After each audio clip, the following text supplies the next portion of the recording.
Bismillahirrahmanirrahim. Chairman Senate, Sayyid Yusuf Raza Gilani. Speaker National Assembly, Sardar Ayaz Sadiq.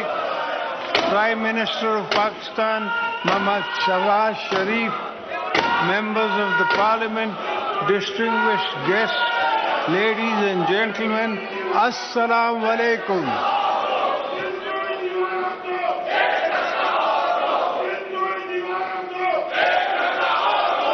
It is my singular privilege as your civilian president to address for the 8th time the August House at the beginning of another parliamentary year. This moment marks not only the continuation of our democratic journey, but also provides us with an opportunity to review our progress and reaffirm our commitment to building a better future for Pakistan.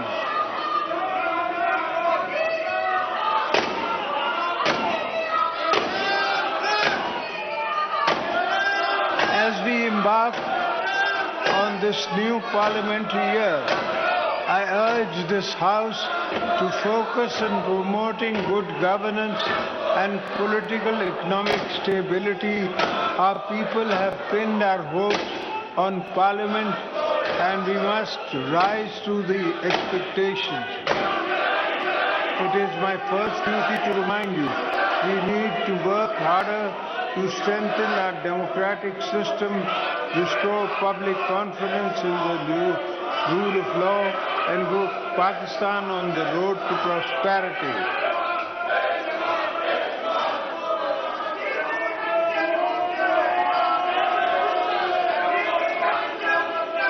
I would like to appreciate the government's efforts putting the country on a positive path to economic growth. Our foreign exchange reserves have witnessed a surge. There was a substantial increase in foreign direct investment, and the stock market also surged to a historic high. The government has also reduced the policy rate from 22 to 12%, and all other economic indicators have shown a healthy and sign improvement.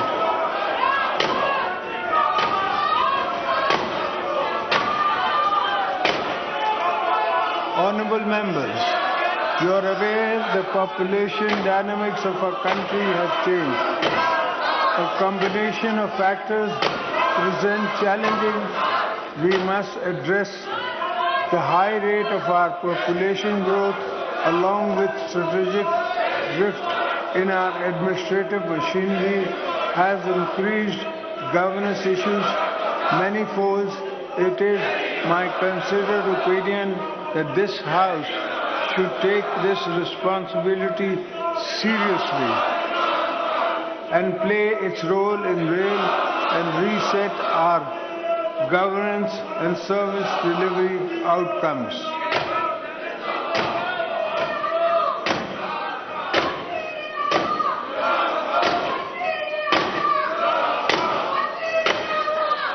As far as the government is concerned, ministries need to redefine their vision and objectives and understand that pressing issues faced by the people of Pakistan have to be resolved within a certain time frame.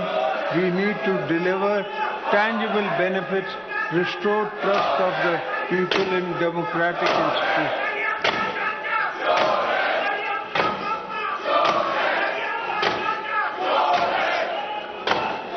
Democracy needs and give and take.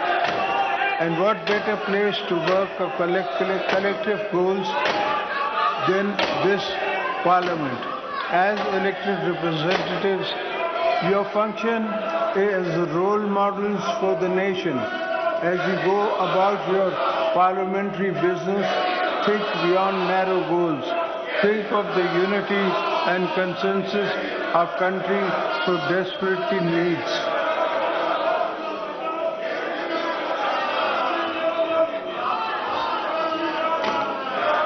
I would urge all you to empower our people, make decisions of national importance with consensus, encourage domestic, international investment for economic growth and job creation, foster social economic justice and ensure fairness and transparency in our system.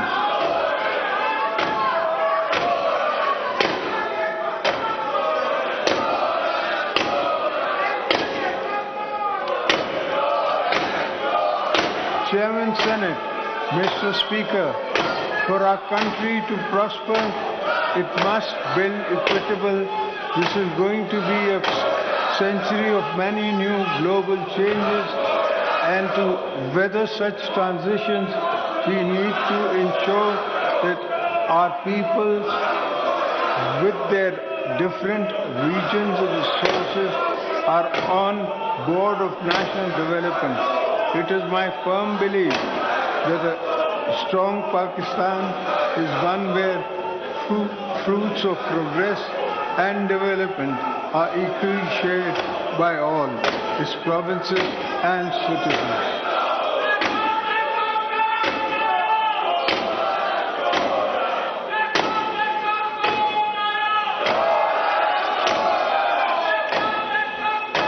We should work actively to promote inclusive and uniform development, ensuring no province, no district, and no village is left behind. The House should ensure development is not limited to a few select areas, but reaches every nook and corner of the country. The ignored and neglected areas demand urgent attention from the federal government.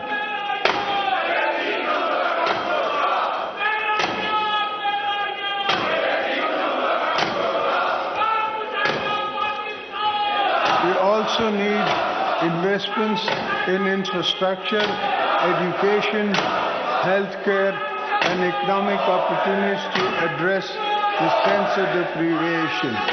Parliament is the one forum where any sense of deprivation cannot just be aired constructively, but also addressed with political empathy. By the executive branch, that is the test of real statecraft.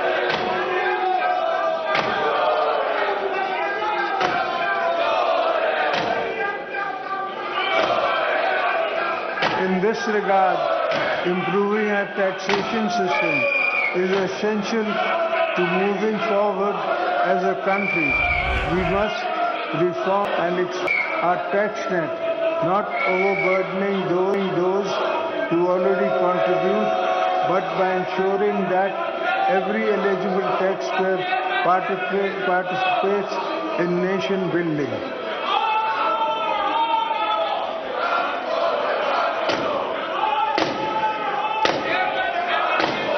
Pakistan should also diversify its exports, focusing on value-added goods and services to expand new markets and build a competitive export-oriented economy.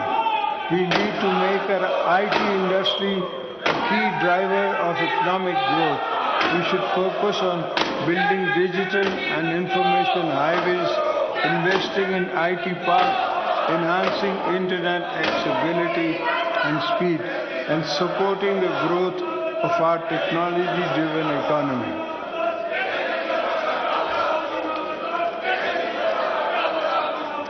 Equally important is the sustained support of small and medium enterprises.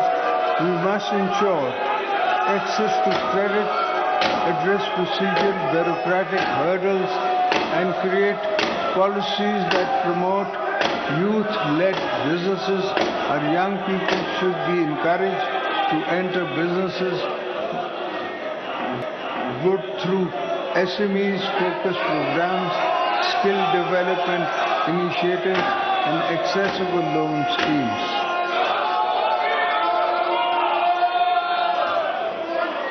In order to achieve these objectives, I would like to urge the House to play its role to increase the ease on doing business. Investors, small businesses and international companies must find Pakistan an attractive potential of investment.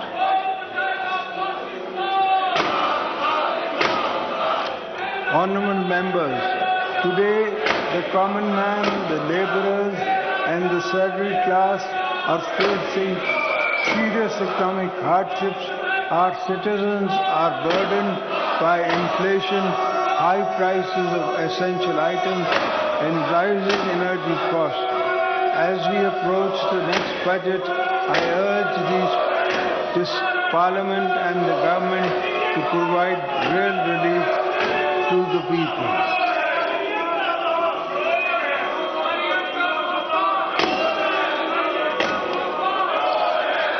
The government should take measures to forthcome budgets to increase salaries, pension, reduce income taxes on salaried class, lower energy costs, which would help reduce financial burden on them. At the same time, we should avoid downsizing jobs cuts.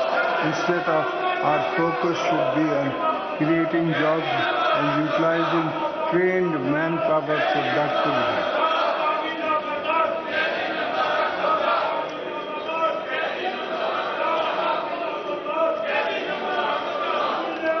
Ladies and gentlemen, women constitute almost 50% of the country's population, but they are underrepresented in every aspect of life. It is essential to empower them for enhancing their representation in various sectors.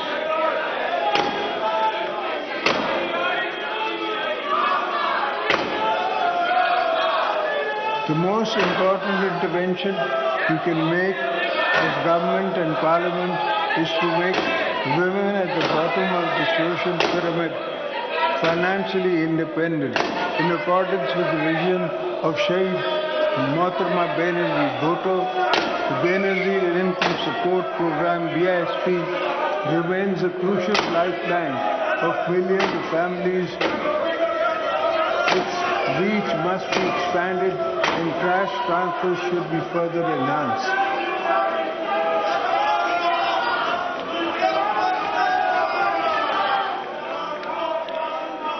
Young people make up a huge proportion of our current demographics. They need hope and inspiration.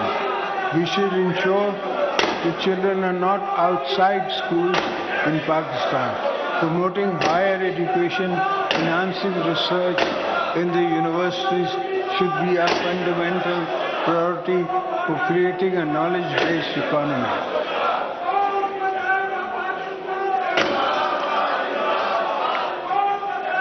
I urge the federal and provincial governments to increase the allocation for education sector in the upcoming budget on micro level and to also provide more opportunities through scholarships and financial assistance programs.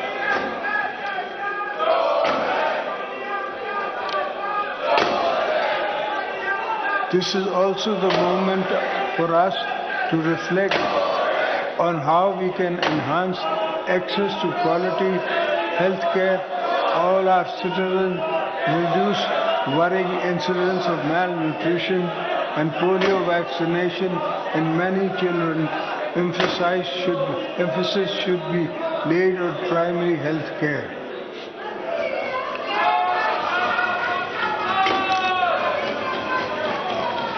Respectable parliamentarians, I believe that domestic and regional conservative is a fundamental to prosperous Pakistan. We need a strong, efficient transport infrastructure, road networks and modernized railways. Gilgit-Baltistan and Balochistan require a special attention in terms of connectivity and development, as these regions are Pakistan's strategic frontiers. They are vital to our national economy. This will not only lower poverty, but also stimulate the economy with the new job skills and markets.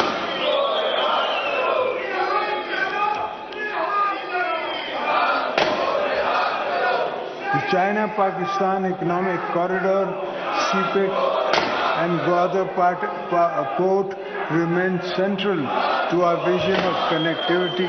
These projects must fully realize so that Pakistan can serve as a gateway to international trade, linking Central Asia, South Asia, and Middle East.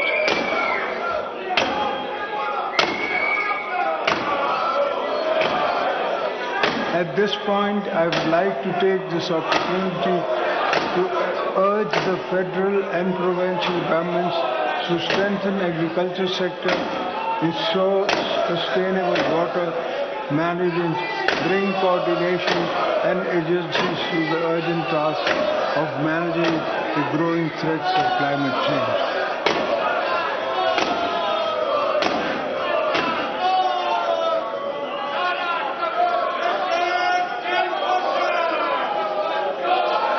I say this because agriculture is a key pillar of our economy, and it is imperative that we modernize this sector by adopting new farming techniques, developing better seeds, investing in agricultural research and development, creating more jobs by making land more productive.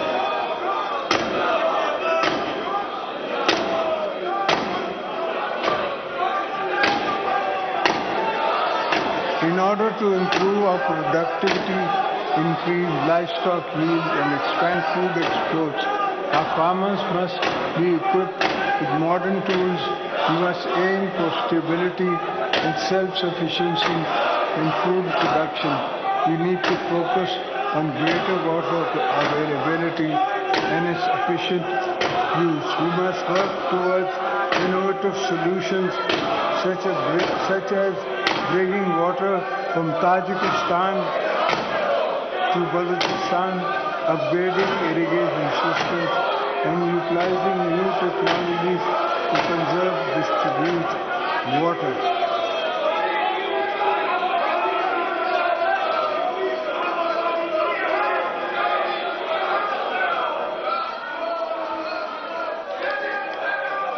Our fisheries and livestock sectors have immense potential. Pakistan's rivers, lakes and coastal areas hold untapped opportunities for fisheries.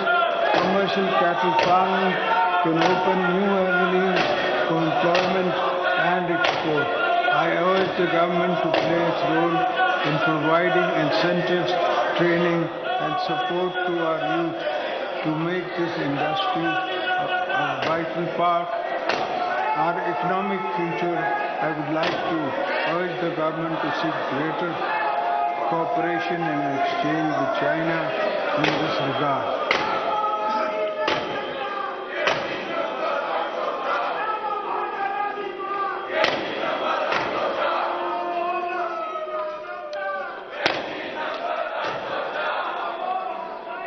You are aware that Pakistan is one of the countries most impacted by climate change.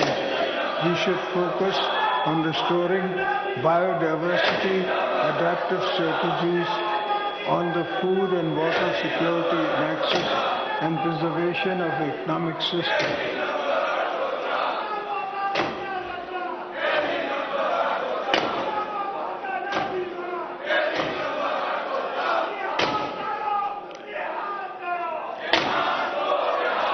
We must invest in the promotion of renewable energy, electric vehicles. We must also focus on recharging our wetlands and rivers so that they emerge pollution-free, and because once again, the lifeline for livelihood and rich marine ecosystem. The mangroves of Sindh stand as a shining example of what can be achieved through conservative efforts.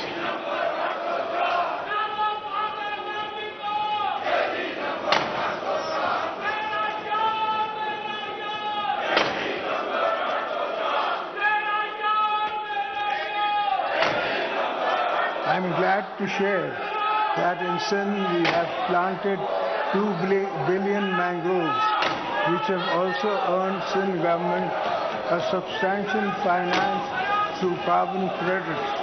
We should replicate this model protractively and benefit it from the international carbon credit market.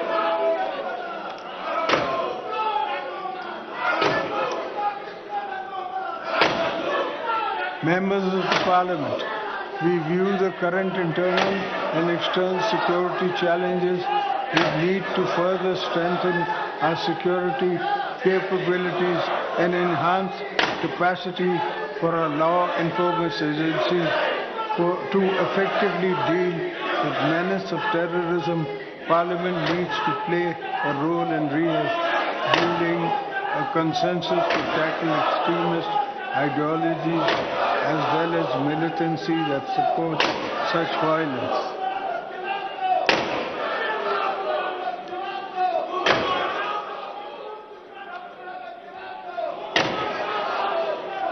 We are all aware of the external support and funding the terrorists are getting today, causing human and financial losses to the nation.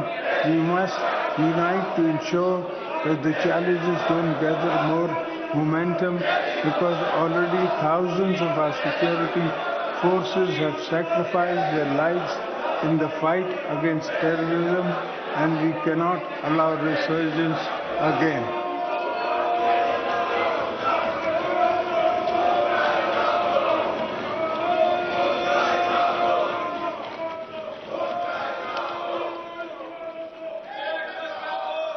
I want to assure you that we are committed to eradication of the menace with the support of the nation and the brave armed forces.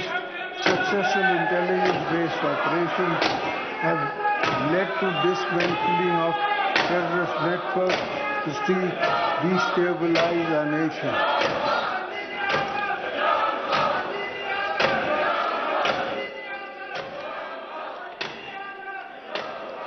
The entire nation is proud of its security forces and pays rich tribute to their bravery and dedication and countless sacrifices they have made in the service to the country. At the same time, we should not forget that militancy finds roots in deprivation and inequity. So we must focus on the development and regions most affected by terrorism and create employment.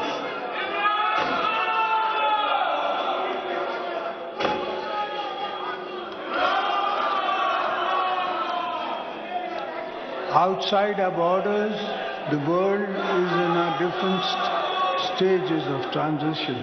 Pakistan remains committed to regional peace, stability, economic integration.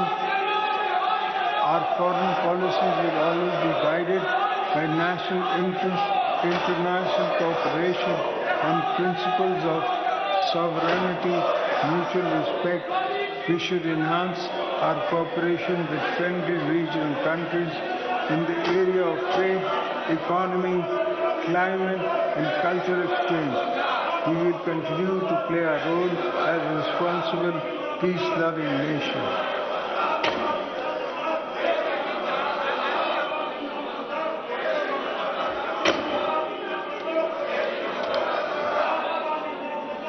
Our time-tested relationship with China remains a cornerstone to our diplomacy. We will continue to further strengthen economic and strategic ties with Beijing. We will further cement our all-weather strategic cooperation partnership with China and continue to support the One China policy. During my recent visit to China, I had fruitful discussions with Chinese leadership while inviting them to make more investments in CPEC to improve regional and economic integration.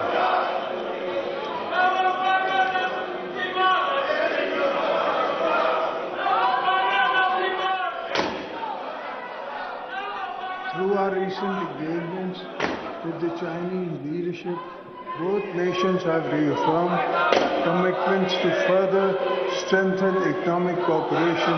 The benefit of CPEC will reach every corner of Pakistan through different projects.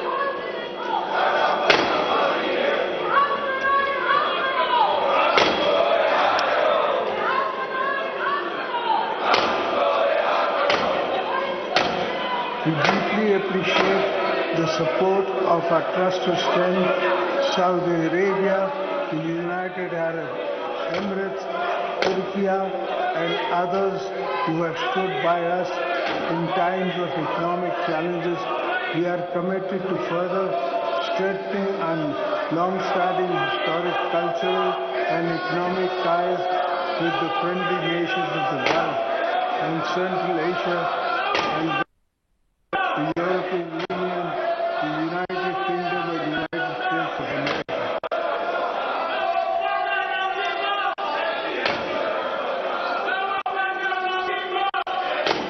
The recent successful counter-terrorism cooperation between the U.S. and Pakistan is encouraging, and the two countries should build on this success to renew and enhance cooperation for joint goals.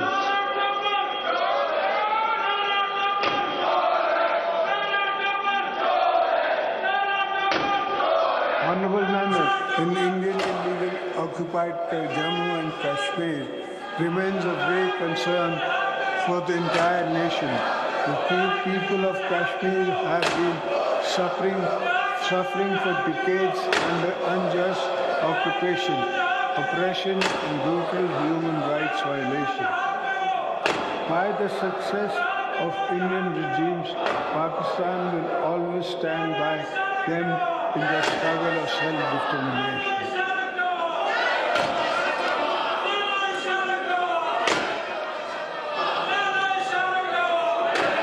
We reaffirm our unwavering moral, political, diplomatic support for the Kashmir people and call upon the international community to take decisive action against atrocities being committed by Indian occupied forces.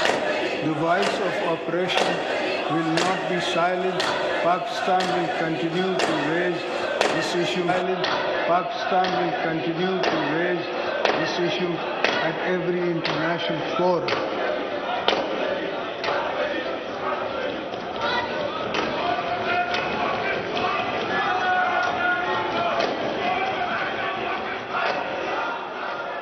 Syrian devastation in Palestine demands urgent attention of the world. The Palestinian people continue to endure violence, displacement, ethnic cleansing, and oppression at the hands of Israel's security forces.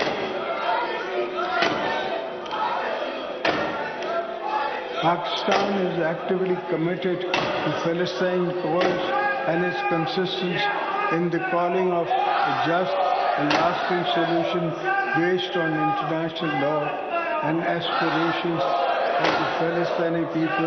Our position is clear and wavering that establishment of an independent and sovereign Palestinian state with Al-Quds al-Sharif as its capital is essential for lasting peace in the region.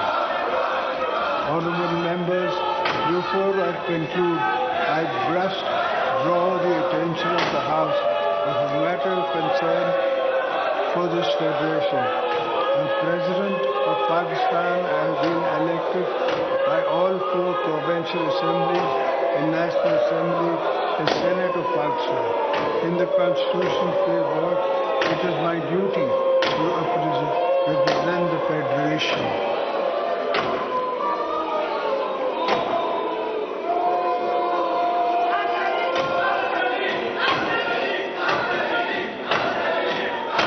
Most challenging and circumstances when my wife Shaheed Mohtama Benazir Bhutto was assassinated, I was the one who chanted Pakistan Khape for me. Pakistan always comes first.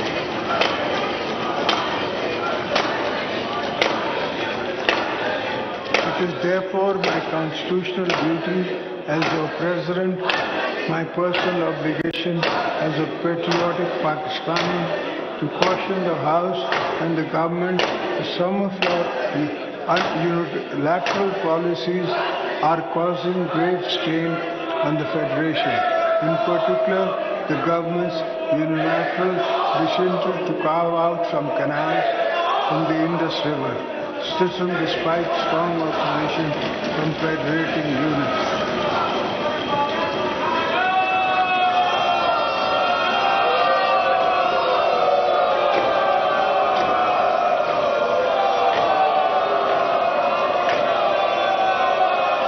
Proposal that I, as your President, cannot support. I urge this government to abandon this correct proposal and work together with the stakeholders to come up with a viable, sustainable solution based on unanimous consensus among the federating units.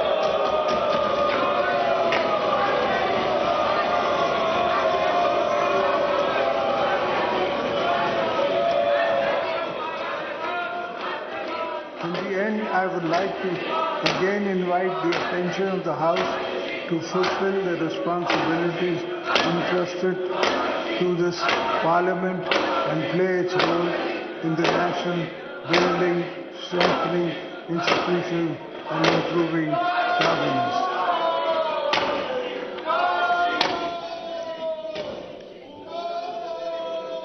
Let us put national interests supreme. Set aside personal and political differences. Let us work together to revive our economy, strengthen our democracy, and uphold the rule of law.